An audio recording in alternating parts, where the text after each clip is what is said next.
5월 26일 수요일 하나님께서 주시는 말씀은 출애굽기 22장 1절부터 15절까지입니다. 봉독을 합니다.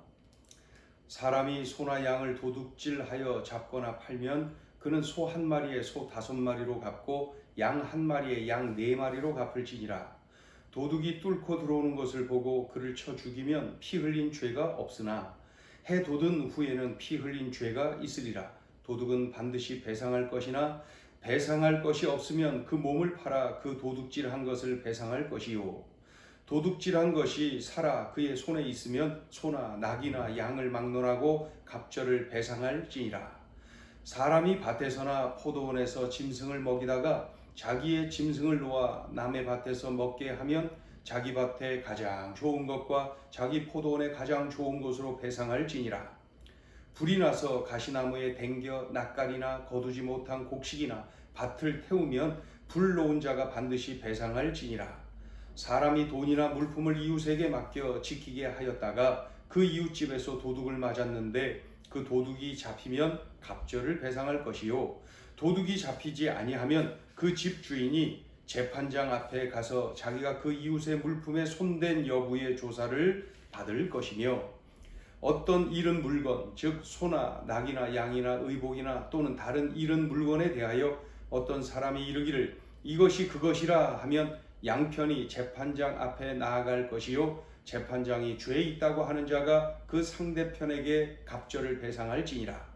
사람이 낙이나 소나 양이나 다른 짐승을 이웃에게 맡겨 지키게 하였다가 죽거나 상하거나 끌려가도 본 사람이 없으면 두 사람 사이에 맡은 자가 이웃의 것에 손을 대지 아니하였다고 여호와께 맹세할 것이요. 그 임자는 그대로 믿을 것이며 그 사람은 배상하지 아니하려니와, 만일 자기에게서 도둑 맞았으면 그 임자에게 배상할 것이며, 만일 찢겼으면 그것을 가져다가 증언할 것이요. 그 찢긴 것에 대하여 배상하지 아니할지니라.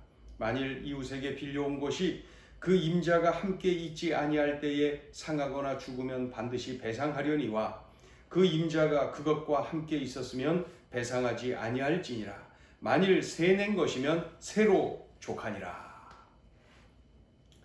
하나님이 주신 율법이 그 내용들이 무척 상세합니다.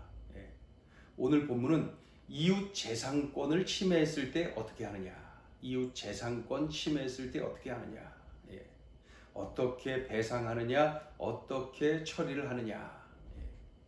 그래서 1절부터 4절까지는 이웃의 재물을 도둑질한 경우는 어떻게 하느냐, 또 5절 6절에는 가축을 관리를 제대로 못해서 우리 가축이 남의 그 이웃의 재산에 피해를 주었을 경우 어떻게 하느냐, 7절부터 13절까지는 맡겨놓은 물건에 피해를 준 경우는 어떻게 하느냐, 14절 15절은 빌려온 물건에 피해를 준 경우는 어떻게 하느냐. 이 총체적으로 이웃의 재산권을 침해했을 때 어떻게 하느냐, 이제 이런 내용이죠.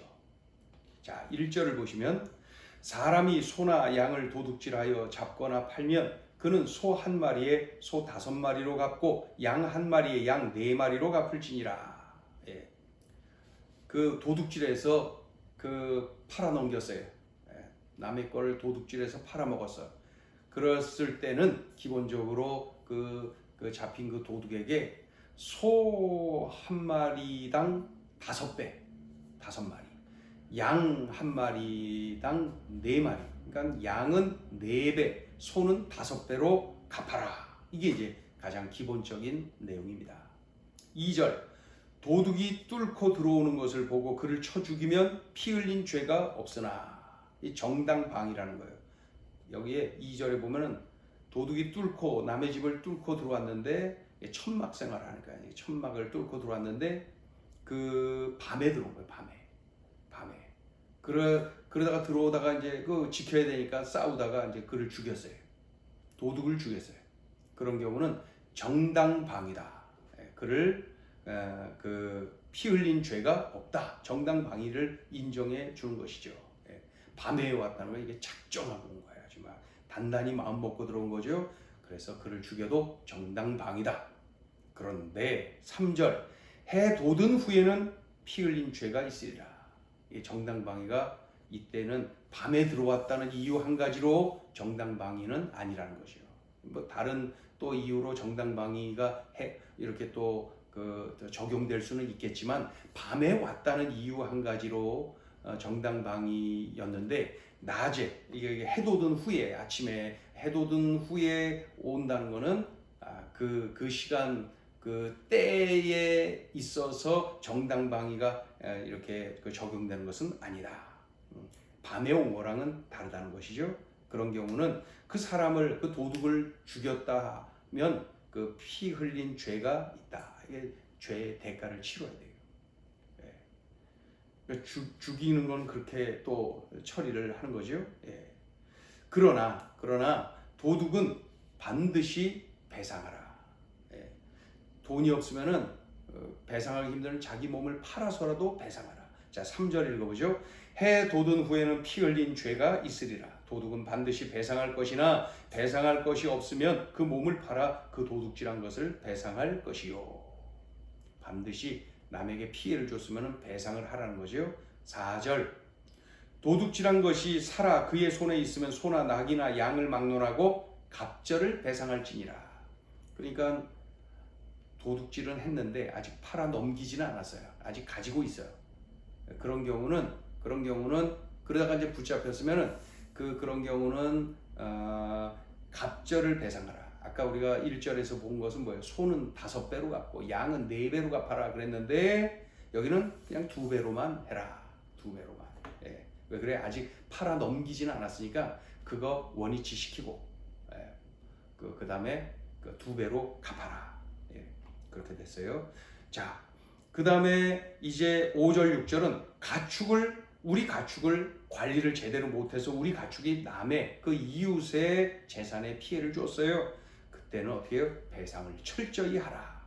5절 사람이 밭에서나 포도원에서 짐승을 먹이다가 자기의 짐승을 놓아 남의 밭에서 먹게 하면 자기 밭에 가장 좋은 것과 자기 포도원에 가장 좋은 것으로 배상할지니라. 우리 소, 양, 이 짐승들이 이웃집 밭이나 포도원에 가서 막 먹어버렸어요.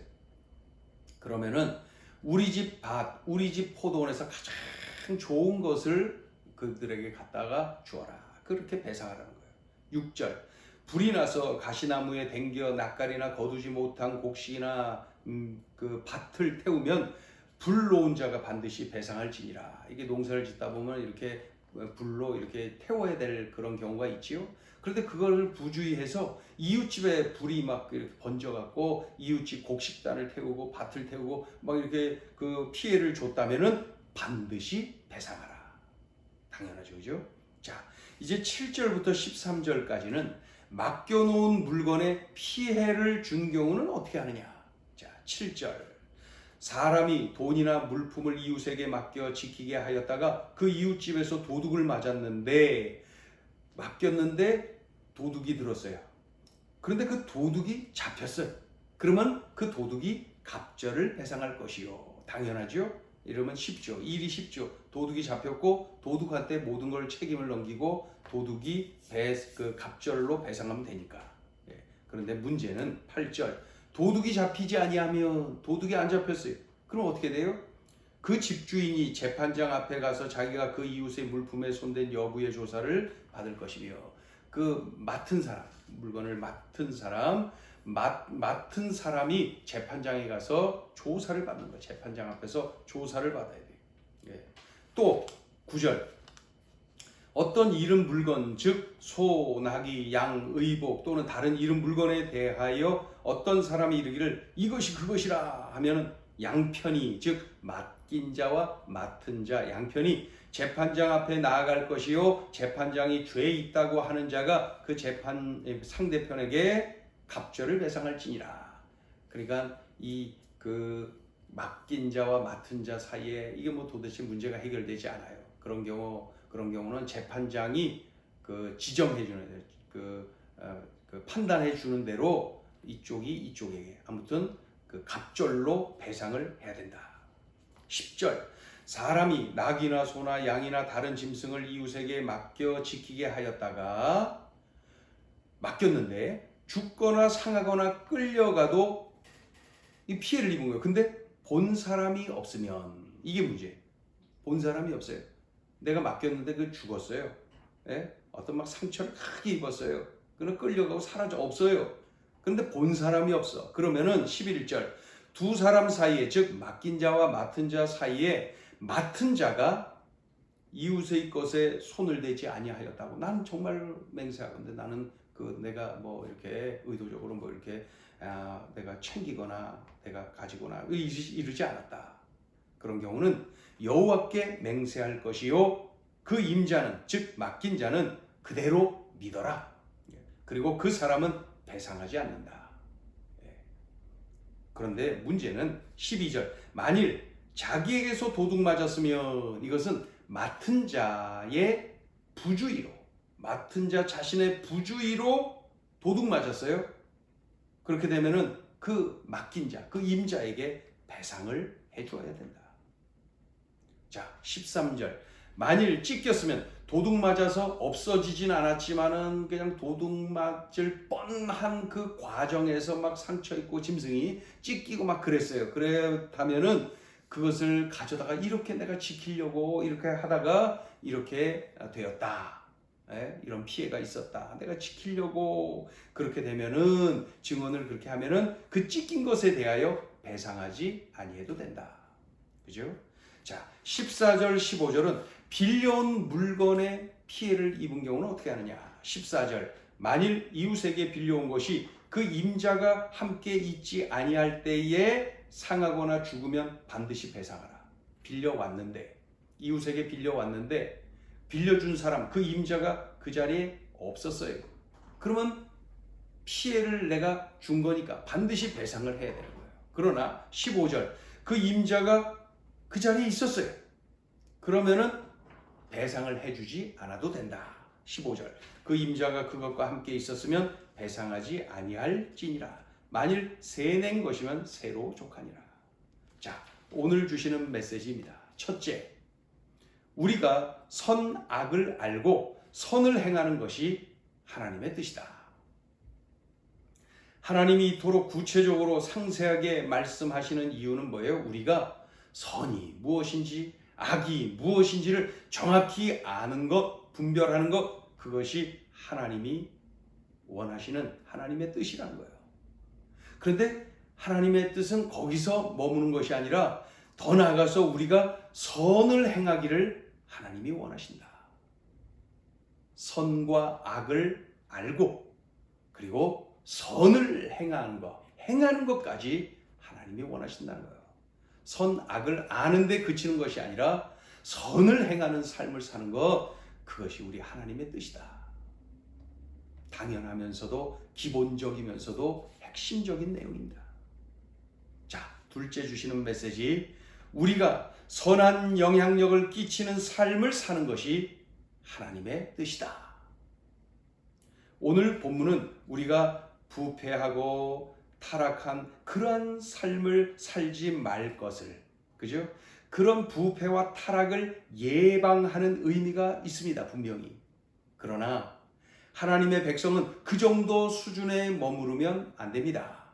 오히려 공격적으로 선을 행하고 선한 영향력을 끼치는 것, 그것이 바로 하나님의 뜻입니다. 죄를 짓지 말아야지 하면서 부들부들 떨고 있으면은 그 사람 죄 지어요.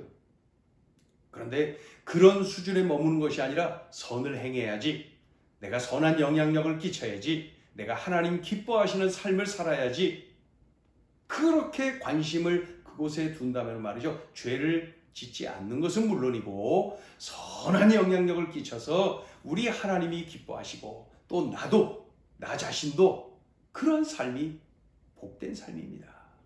죄 짓지 말아야지 하면서 그 자리에서 부들부들 떨고 있으면 그런 사람은 죄를 지어요. 그러나 그런 수준에 머무는 것이 아니라 선한 영향력을 끼치는 삶, 선을 행하는 삶, 그럴 때에 하나님이 영광 받으시고 나의 삶은 복된 삶이 되는 것이죠. 우리가 이렇게 살 것을 오늘 이 율법을 주시며 말씀하십니다. 기도합니다. 하나님, 선이 무엇인지 악이 무엇인지 분별할 수 있는 은혜를 주시고 그곳에 머무는 것이 아니라 선을 행하는 삶, 선한 영향력을 끼치는 삶을 살기를 원하시는 하나님, 들은 대로 깨달은 대로 이렇게 살아내게 하여 주옵소서. 하나님, 하나님의 사람들로서 참으로 그리스도의 향기를 풍기는 예수의 제자들로서 살아내게 도와주시고 그리하여 선을 행하고 선한 영향력을 끼치는 우리의 삶, 그래서 하나님이 영광 받으시고 우리가 복을 누리는 복된 삶을 허락하여 주옵소서. 예수님의 이름으로 기도 올리옵나이다. 아멘.